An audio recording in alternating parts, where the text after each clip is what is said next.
The Cloud Aerosol Transport System, or CATS, is a new instrument for the space station that will measure and characterize the worldwide distribution of clouds and tiny aerosol particles, or tiny atmospheric particles, in the Earth's atmosphere. CATS is a spectacular opportunity to utilize the space station infrastructure to obtain important Earth science measurements at a modest cost.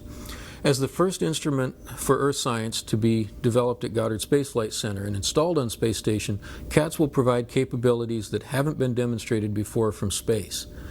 CATS is a laser remote sensing instrument, or LiDAR, that provides measurements of clouds and particles in the Earth's atmosphere.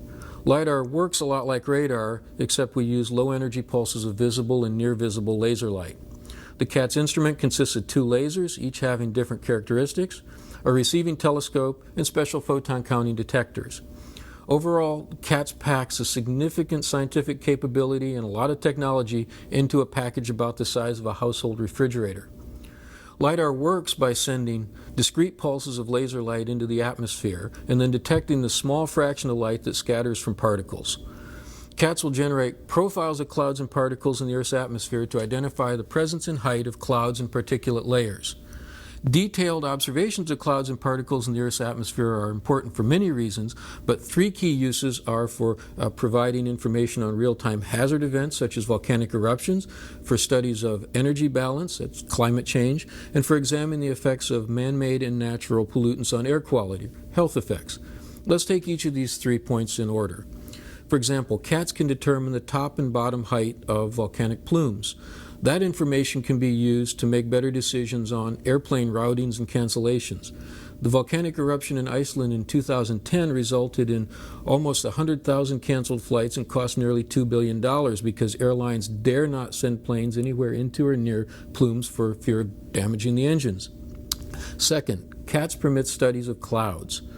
Clouds are one of the largest uncertainties in predicting climate change because clouds are the key regulator of the planet's average temperature. For scientists to create more accurate climate models, they have to include better representations of clouds, which means they need more information on which to base their models.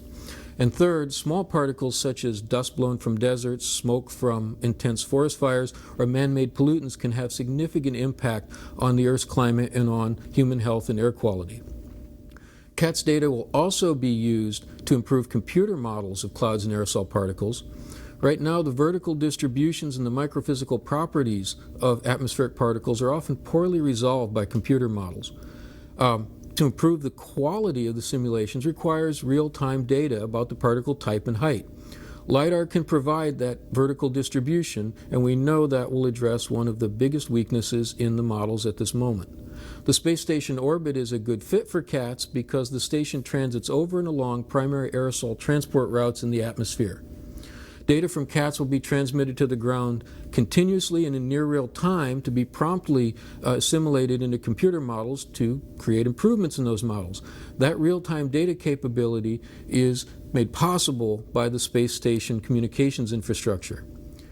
On the whole, CATS is a cost-effective way to demonstrate new technologies and new measurements that will inform future satellite missions. The build-to-cost approach embraced by the CATS team is a fiscally responsible way to obtain important Earth science measurements, and being able to utilize the space station as a platform begins a new and exciting era for Earth science. And that, in a nutshell, is the why and the wherefore of CATS. CATS is set to launch later this year on SpaceX 5, and we are very much looking forward to this exciting new Earth science capability.